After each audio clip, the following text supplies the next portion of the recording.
भैया लोग, जय माता दी, प्रणाम।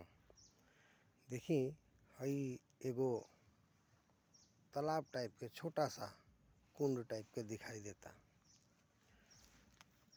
एकर खासियत यह है कि एमे सालों भर जाड़ा गर्मी बरसात सब दिन पानी भरल रहेला, सब दिन इतने पानी रहेला।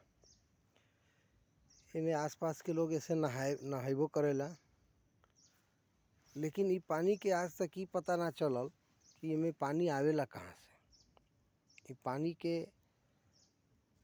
मतलब कहाँ से निकलेला, कहाँ से यहाँ आके भरेला, बस यह पता ना चलल। आ ओकरा बाद भी देखी कितना साफ पानी, एकदम नीचे के पत्थर दिखाई देता।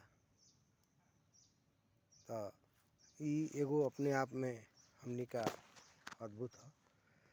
तो यही के साथ बनल रहे अपना भाई अरविंद बिहारी के साथ सुबह सुबह के राम राम, जय माता दी, प्रणाम।